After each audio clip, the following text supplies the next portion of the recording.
John Ward. He is the Communications Director for the ACLU. And go ahead and take it, John. Sure. Trying to find a good place to begin because ACLU, as you know, is a multi-issue organization, fairly high profile. We work on a lot of issues because we are fundamentally dedicated to protecting civil rights and civil liberties. That plays out in many, many ways.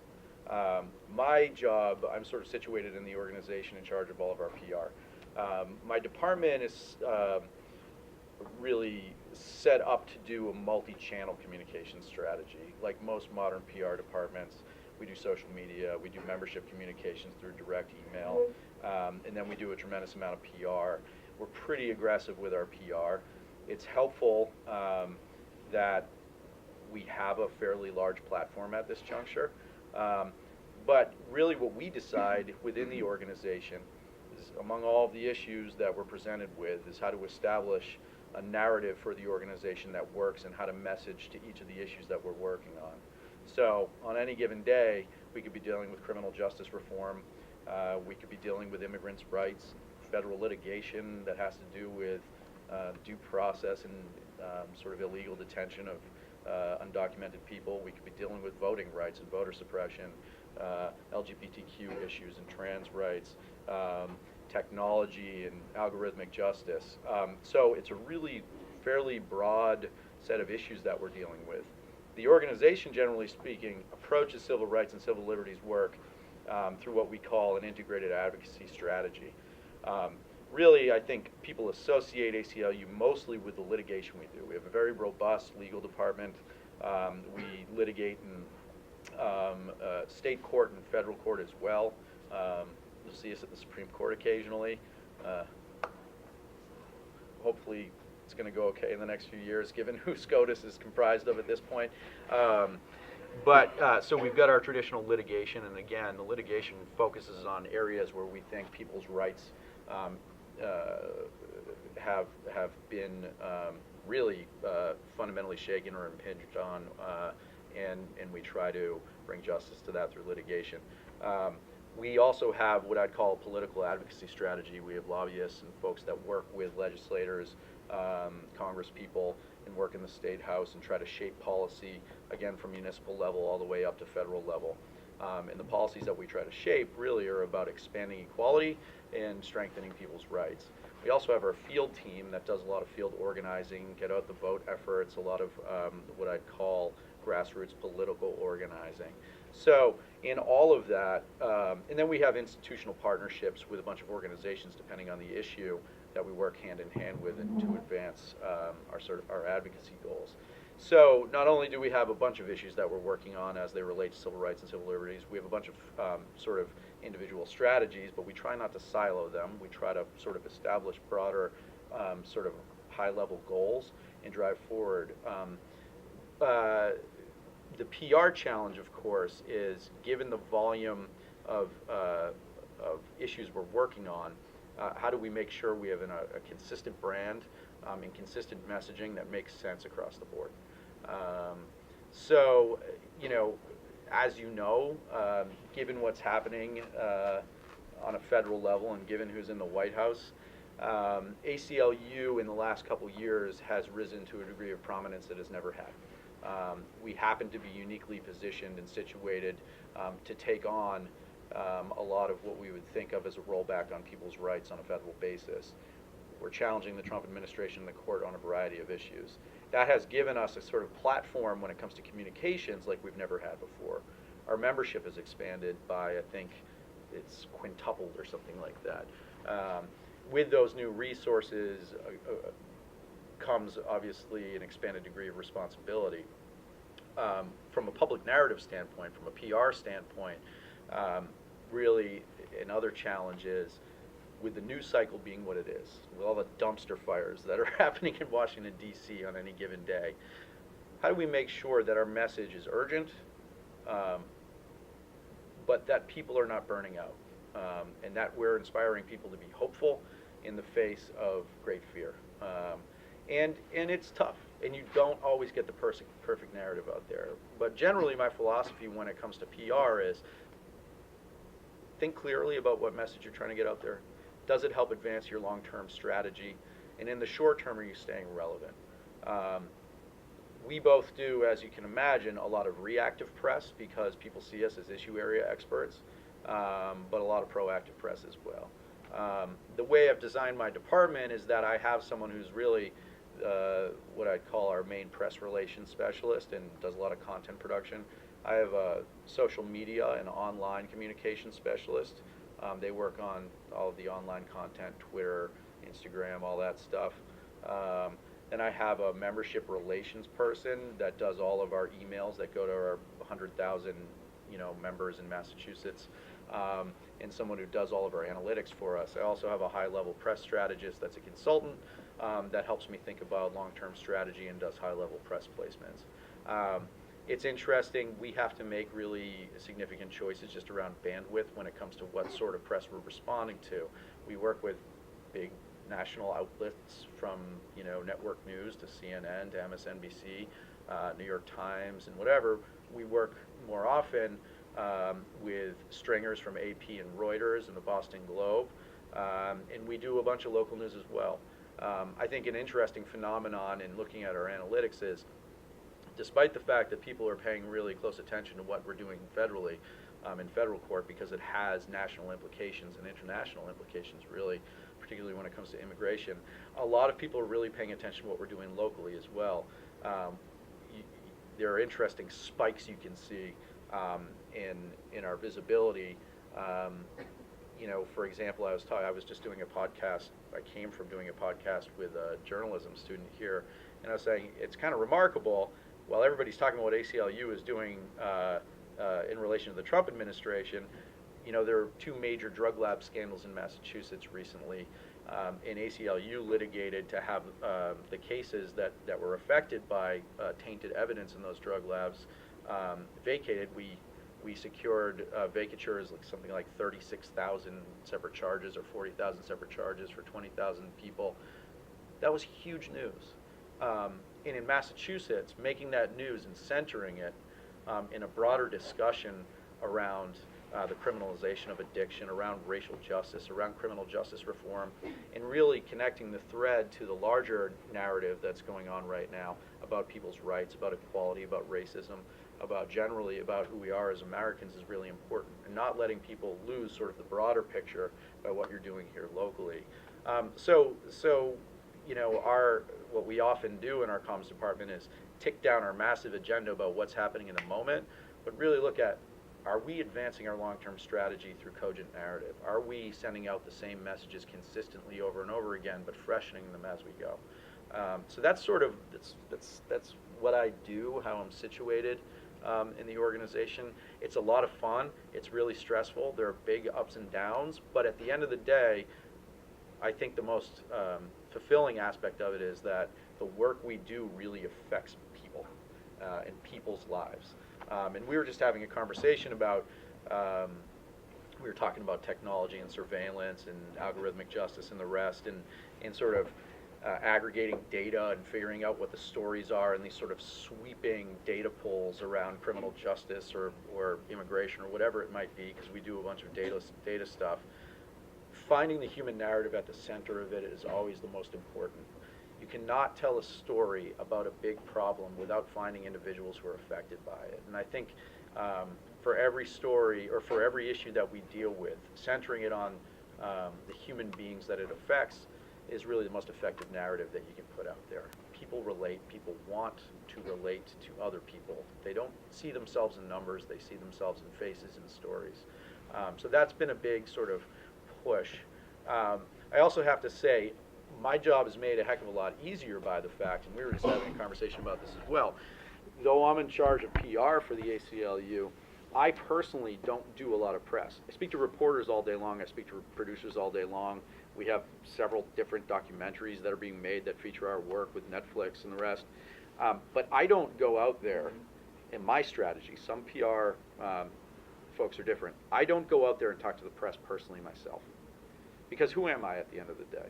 I'm the person determining communication strategy and the branding of the organization. But I am not the issue area expert. If you ask me about the details of some litigation, if you ask me about a client's life, I can't give you those details with the level of depth and precision that the head of our legal department can.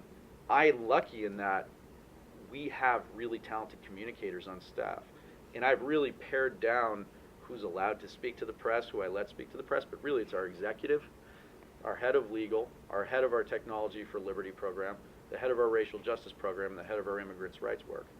Part of it is establishing the consistency of branding, but putting a face to the work and a sub-brand to the work, and those people really understand the issues well, and they're the experts. I'm a generalist. I'm a glorified generalist. I like to think I'm good at institutional strategy, but I'm not. You know, some people, the only time I really get out there with the press is if we have a problem on our hands and I want to take some of the heat off someone else, which doesn't happen that often. So occasionally I'll do sort of mitigation work or crisis mitigation stuff. But my general philosophy is put the experts out there. If they're not good communicators, put another expert in place of them. But make determinations around who's telling your story. I also think there's something to be said for who is pushing your narrative out there. I mean, granted, we develop a great deal of content that's separate from our spokespeople.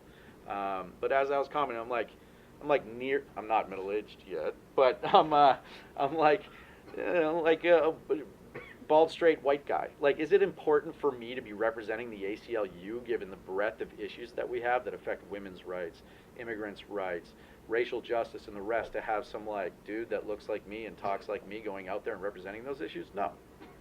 Frankly, it's almost offensive for me to step out there and do that. So making choices around who should be representing certain issues is critically important in driving the narrative forward and it being authentic and honest. So yeah, that's just sort of the body of what I do and sort of how we do it.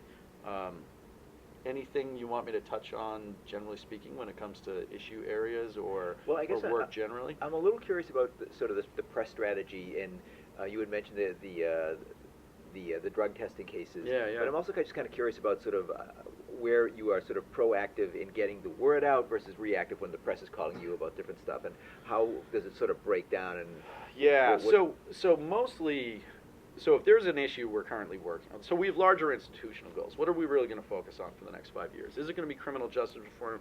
Yes, sure. Is it going to be exploring technology and surveillance and algorithmic justice? Yes, fine, big goal. Is it going to be around LGBTQ rights? Yes. We get to accomplishing our goals in those things by litigating, by lobbying for them and creating new bills, and or getting stuff off the books, so to speak, by doing grassroots advocacy and organizing. When we have a big moment, which is a lot, we've got a lot of stuff cooking, we say, this piece of litigation really helps drive the narrative on that. We're going to do proactive, earned media on that, and we're going to give it our entire package, which means press releases, media advisories, press conferences, a whole number of ways you can cut it, constant social media, the rest. But basically, you make a determination, is something worth doing a heavy proactive media on, and to what degree? And there, again, I see social media as an amplification tool, occasionally an announcement tool. But the press really will, if you have good relationships with press and you're good at pitching press and getting the right content out there, they'll do a lot of work for you. At the end of the day, CNN is going to put together a better 3-minute piece on a case you're doing than you're going to be able to produce in-house. Right. I mean, the resources they have are tremendous, right? So get it to the people that can tell the story best. Frame the content and frame the narrative the way you want it to get the reporter to report on it a certain way. Right. And then you use social media to bend the narrative even more, to really get the most salient sort of information out there and the sound bites out there that how you want it. You use website stuff for larger content. Where do people want to go to find out the specifics on an issue that you're working on? Go to the website. It's going to have everything: case pages, litigation, files of stuff, longer sort of information about it. So you use the different channels that you have to reinforce the broader narrative. But we have a pretty aggressive sort of what I'd call traditional press strategy. And I think at the end of the day, everything kind of flows from that. Okay. Yeah. All right, questions? I have a question I have questions about press and Sure. media stuff too, but internal politics at the ACLU, Yeah. I was interested to learn about some of the ways that the ACLU has actually reached kind of proverbially, like across the aisle on First Amendment issues, Yeah, on sure. freedom of speech issues. Yep. Is the ACLU all liberals in in a room together? Kind of, is it a political bubble, or Yeah. is there some political diversity internally? I think there's a degree of political diversity. I think the organization, it's been around for 100 years, right? Yeah. I think that there have been a lot of internal discussions recently, both here in Massachusetts, but on a national level. And, we have affiliates all over the country operating in every state. Massachusetts is the first affiliate ever and one of the most prominent. So we're bigger than a lot of folks and work on more issues than a lot of folks. So we've had what I'd call pretty energetic, sometimes contentious discussions around how we make choices around whom we litigate on behalf of. The First Amendment is one of the most contentious issues, right? Because at the end of the day, ACLU was really built on constitutional principles. What do you have the right to? What do you have the right to say and do? There has been real discussion around how are we exercising our power and agency as an organization, and to what end, right? As you know, the ACLU has famously in the past defended neo-Nazis' right to march, to do a public march. We more recently, the ACLU of Virginia recently worked on behalf of what I would deem personally white supremacists to get a permit, which led to the Charlottesville rally, which ended in violence, deadly violence, a terrible outcome. I think there are people in the ACLU still fundamentally committed to the idea that, and I think there's some truth to this, that if you don't defend people's constitutional rights to speech, for even the most, what I would call distasteful speech, racist speech, awful speech, the ripple effect of not doing that could actually endanger those whose rights are most marginalized already. And there's real debate in the organization whether that's a sound philosophy anymore, particularly given who's in the White House right now, particularly given sort of Trump's inclinations toward vitriolic, racist hate speech, equivocating, anti-racist protesters on one side with neo-Nazis on the other. I think the organization is kind of going through growing pains internally to say, who do we want to represent? What are our litigation choices like? What are our advocacy choices like? I think what's interesting about what we do, and particularly in Massachusetts, is that we focused a lot of our speech work in different ways. We really, when there was a white supremacist, I'm calling it that because I want to call it what it is, rally in the Boston Common, like 50 wackos showed up. We weren't moving to go, they were well resourced. We didn't have to go work in defense of them to pull a permit to be on the Boston Common in the bandstand. What we did is made sure press had access to both sides of it, because press had access issues. We really fundamentally believe that journalists need to be able to tell stories. If you want to understand what's being said at a rally, you really need journalists to report on it. Journalists' access to folks on both sides of that protest were cut off in the first one in Boston. So we really had to work on behalf of journalists to pressure the Boston police to give them access. We felt like that was indeed a more valuable fight than to get involved on either side of it when it came to the content of speech. But you're right to say that the ACLU is evolving. I also think there's a generational thing going on at the ACLU. I have to say, I think that the millennial generation, I'm a cusper, I'm at the edge of X, I think there are millennials, generally speaking, if you look at voting trends, but also public polling, there is a lot broader sense of equality in who matters and who is sort of, who they're willing to be friends with and who they're aware whose rights are being jeopardized. And that is, I think, as the sort of millennial values around consumer patterns based on values, voting, all sorts of things like that. Those things happen internally at institutions as well. Those things will ultimately have a bearing on the long-term arc of what the ACLU is and how it acts and what it does. I can't predict how we're going to, what cases we're going to choose to litigate on a national level when it comes to speech rights in the future. But I would suspect the thinking process may be different 20 years from now or 40 years from now than it is now or was 20 years ago. So institutions evolve, you know. It's kind of like the law itself, right? On one level, it's abstract. It's a bunch of words on a paper somewhere. On another level, it affects real people. The ACLU, what do? We're a civil rights and civil liberties institution. But there are people who make choices about what cases to litigate and what to advocate for. So I think it's constantly evolving.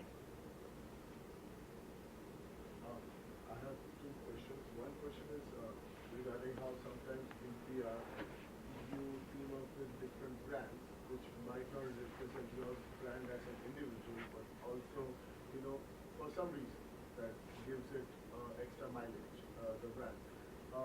In June, ACLU teamed up with the dating app OkCupid. I didn't know that. Why did that happen? I didn't know that.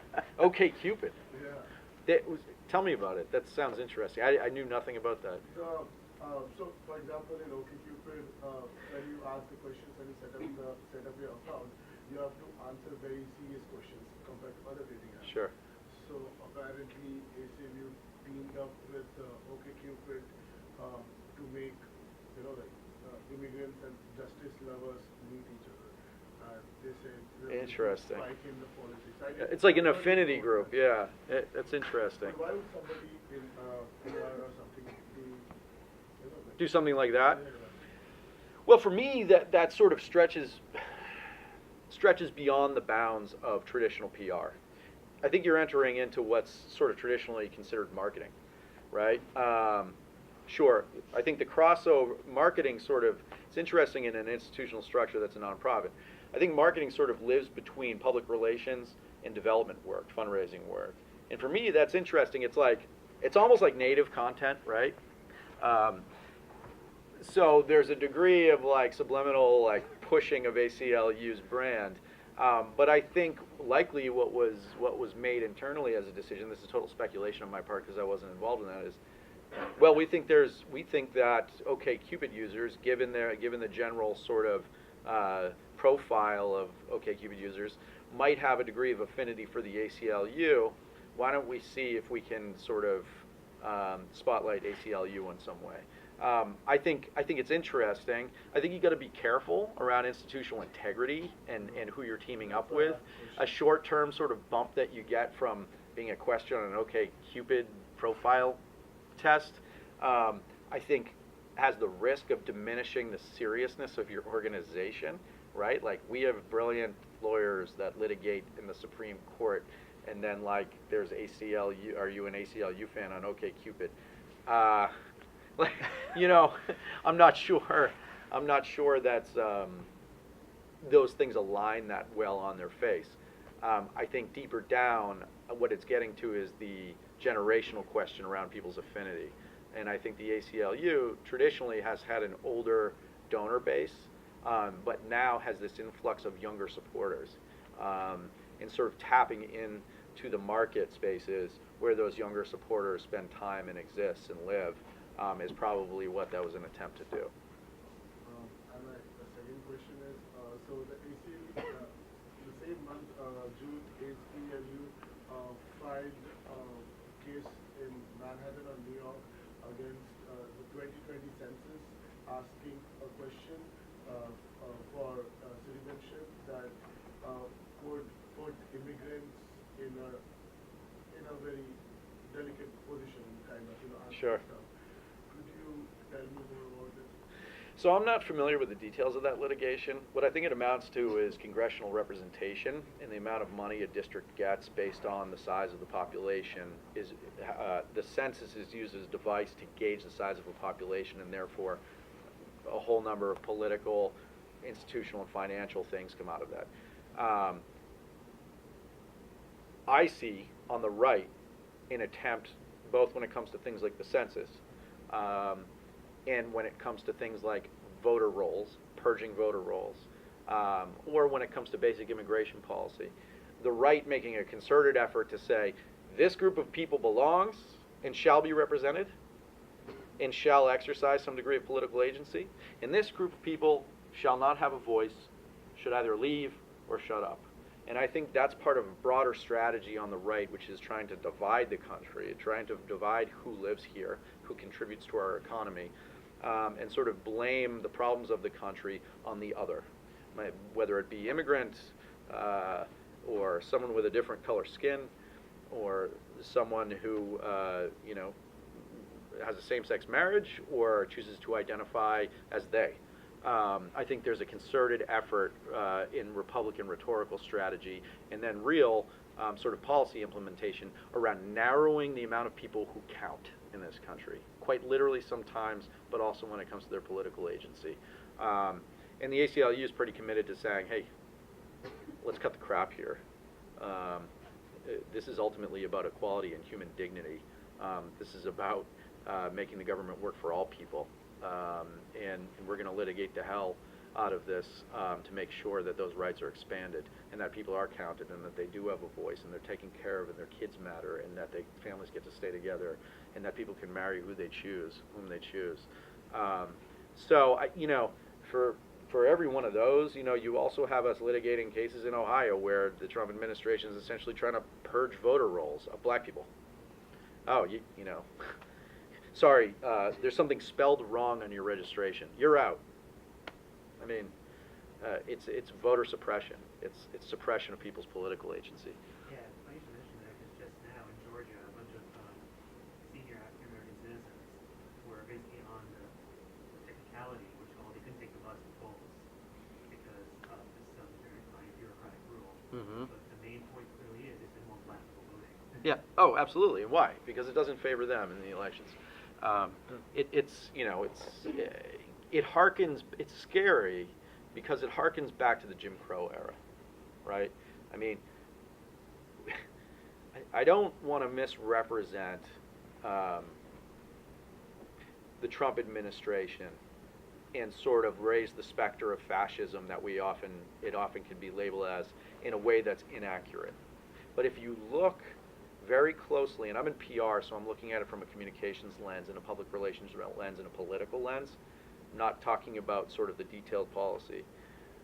But many of the tactics they use have been used to great and disastrous effect in the past by fascist regimes, by nationalist regimes, by sort of what I would call in this country the white landed elite in the past. This is not new stuff. And if we don't push back against it, it will only spiral forward into the same disastrous results that have been produced in prior generations. So, what I think is unfortunate is that many people in this country, because their lives are hard, they are not looking at the motivation of those who are lying to them, and they're not looking at the long-term effect on the society they live in. And it's easy to blame your neighbor when your own life has been difficult. And Trump has essentially set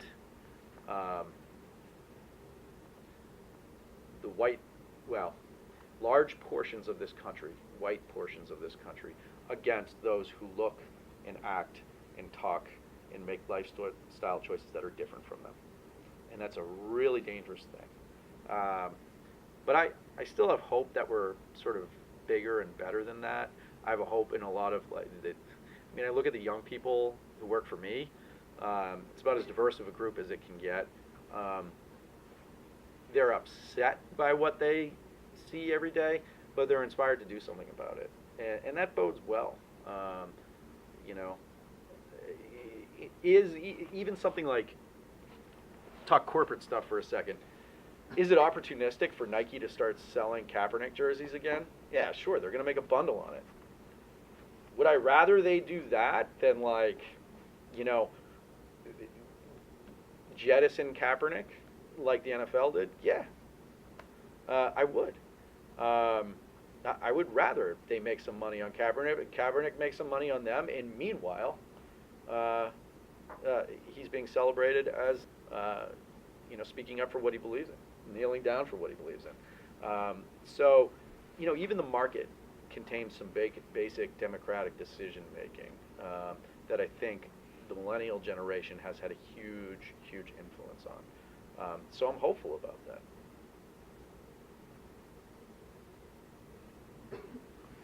Does having kind of rapid membership growth we've had, fivefold increase in membership, does that put pressures on the organization in terms of what their interests and concerns are? Are they shaping what you do, or is it the other way around? It's interesting. The fivefold growth. There are two. We call it the chomp bump, just to give it a kind of a crude label. But the reality is, one, after Election Day, we saw a pretty big surge in donations. But a massive surge came from when the Muslim ban came down, and we went straight to court. Excuse my French, but people were like, fuck yeah, these people are all about it, and you know what, they're representing what we believe in, so we're going to give to them. That was us making a concerted effort and choice to call out injustice, an illegal sort of travel ban based on someone's religious designation and what country they're from, stepping to the plate and being like, no, wrong, sorry, we're standing in your face and we're going to litigate this until we come to the end of the road. People said, these guys really live by their values. They're well positioned to do this work, and we're going to invest in them. Does it create sort of scaling pressures?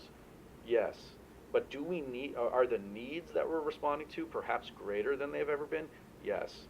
So on one level, I think the thing I'm most worried about is sustainability. Like, Trump's not going to be in office forever. Thank God there are term limits, right? I mean, shoot, he could get impeached in a year from now. We just don't know. Do I find Pence as scary? Yes, I find him even slightly scarier. But in the long run, given that political cycles change the way they do, I worry about, because I'm concerned with branding, I'm concerned with our image, that we have built enough sustainability out of our membership and out of our support that they carry on with us. Because, as I said, we might be responding to the Trump administration on a daily basis on a federal level, but here at home, in Massachusetts, there are tremendous amounts of things that we're litigating that have nothing to do with the Trump administration, that have, but are equally important. I hope we can kind of build a sustainability around our narrative and what our organization is committed to, and that before Trump, we were still around for 98 years, doing good work. I want to remind folks, and maybe it's too soon, but Trump just put in another conservative jurist on the Supreme Court. Say what you want about that whole process. It was deeply flawed, and I think we have a deeply flawed person, but also jurist up there now in Kavanaugh. But he's going to be on that court ostensibly for 30, 40 years. So you're going to need the ACLU for that. That's my take, right? We just have to be conscious of that we're always looking to the future, even while dealing with confronting threats now, and the urgency of now. Lynn, you had a question? How do you deal with the situation that some media may ask some questions that you or you guys do not want to mention with this tragedy? And can you talk more about that? Maybe give us some examples? Yeah, so I'm pretty aggressive in trying to respond to media, even if it's complicated. But my advice would be, if you're going into PR, is you don't want to answer something, don't. Why say anything if you've got nothing that's going to be helpful to say. There have been many times where a reporter, and I tend to listen. If I've been working, I have some what I would call prized relationships with prominent columnists or producers in network news, where if they come asking about something, and I really don't want to talk about it, I'll just say, listen, off the record, let's go off the record, okay? I don't want to talk about this. like, so don't pressure me to do it. But what you should really do is call Northeastern and talk to that law professor, right? So like, there are ways of getting around it. At the end of the day, I think one main piece of advice that I have for both journalism students and also people considering going into PR about traditional press relations, off-the-record conversations matter a lot. You can frame a lot in off-the-record conversations, which often lead to good on-the-record discussion. But helping a journalist fundamentally understand the contours, the broader contours of the story they're working on without divulging all of your entire position and sticking to a more disciplined message when you are going on the record is really, really important. But like, you know, if someone's trying to bait us into talking about something that we don't want to talk about, I just do not reply. Or send them somewhere else, you know. Sorry, we don't have the bandwidth for that. I mean, it's media management, you know. But, you know, generally, people respect responsiveness, and I think we're pretty good about it. And we feel good as an organization about our values and where we stand with things, so we don't often have to avoid it. Nice to hear some straight talk from the PR side of things. Yeah. Yeah. What is the, what's like the worst offense that you encounter when working with like the traditional press, with reporters? Like what's something, like that, a big complaint from PR. What annoys is, like, me? There's no context here, you know, they leave. Yeah. It's like, so that taking stuff out of context sucks. Like, right? You're like, dude, I gave you like an hour of my time and you're clipping that, you know? Or you're putting that quote in. What I find, okay, so there's another, I find lazy reporting really annoying. Because, like, we're not lazy. I'm not lazy. My staff isn't lazy. So, like, dude, like, don't be lazy. I just don't respect lazy professionals. But when the facts are misreported, I often find that translates to a fundamental lack of understanding, which means you didn't ask the right questions or didn't spend enough time figuring out what things were. And two, on the lazy side of things, when someone is asking you about facts, and it's different than primary sourcing. Like, sometimes they have to ask you stuff so they have you on record talking about it and they didn't get it from another news source. But when it comes to background facts, and you're literally explaining the facts of a story that's been reported on 800 times, I'm like, dude, read the news. You're a reporter, read the news, understand, and ask me some new questions. So, like, it's the laziness that I sometimes find. Most journalists, I do have to say, are smart, capable people, and they're in the positions they're in for a reason. But, like, occasionally you'll be astounded when working with the press by the lack of just sort of drill down and research something, you know, like research it, you know.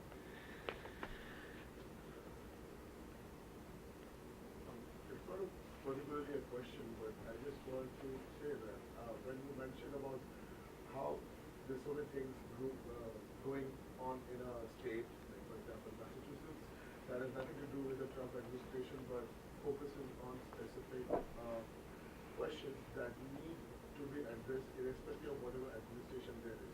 Yeah. Yeah. So, including the questions about the Manhattan litigation, Yeah. I really like the kind of questions that ACLU can come up. A few days ago, in anticipation of you coming here, I read about ACLU, and there was this search that you can do on Google for the top 10 litigation questions that Sure. ACLU addresses. And except one of them, none of them had serious political issue, but important issue. My favorite was where a small thing like a polygraph about specific sexual question that should not be asked on polygraph. That is one of the favorite litigations that ACLU has done in the past. Yeah. Not a question, just wanted to say. No, but I think you point to something that's important about the institution. For a long time, you know, so we're a nonpartisan organization, right? It's about constitutional rights, liberties and rights. I think what we have to be careful of as an institution is making sure that in our communications and our political work, we don't appear overly partisan because we are so much of our focus is on pushing back against the conservative agenda and Trump's agenda. Because Trump is inherently a political animal, what we're doing and pushing back can be conflated with politics. Now, is there a political dimension to what we do? Yes. Do we often align in our values when it comes to national politics more with progressive Democrats? Sure. But ultimately, centering our work on the values and what we're built for will keep us out of the trouble of appearing overly partisan. I have heard criticism, particularly from the right, that we're a tool of the leftist regime. And it's like, we sue Democrats all the time. Like, it's absurd how much we sue both sides, and governments run by both sides. So, that's their rhetoric. They want to paint the ACLU like we're some tool of the Democrats. It's just not true. But we do have to be cautious about the sort of rhetoric that we produce, about the sort of content we produce, and not be sort of fall into the trap of appearing partisan. Because I do think that puts us at risk for the long term, as easy as it is in the short term, because Trump's a Republican, and the conservative agenda can be really scary. We got to watch that. But I appreciate the point. Maybe one more question. Did you have a question? Yeah. So do you ever run into someone running disagrees with you and just becomes a problem because you can't do your work? And how do you deal with that? Give me an example of what you mean, like harassment? Not like that, but where I don't know, it's they just kind of it's in a very large number, you can't focus on the thing that's happening. You mean in the public sphere? Sort of, yeah. Yeah, I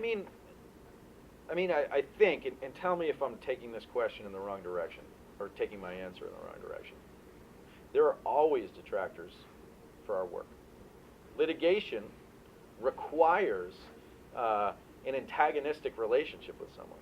You're on the opposite side, right? Sometimes it's people that we align with on other issues. Quite literally, we'll have a suit against the same people in government that we're working with on another issue toward progress on another issue. I think as long as you maintain your integrity around your values and tune out the negative rhetoric and try not to get in pitched battles that become personal or political, you'll be okay. People can squawk at me all day, but or take shots at the ACLU, but do I really care what some lunatic is saying on Facebook? No. If it's trending where 40 million people like some really negative comment about the ACLU, I might be a little worried.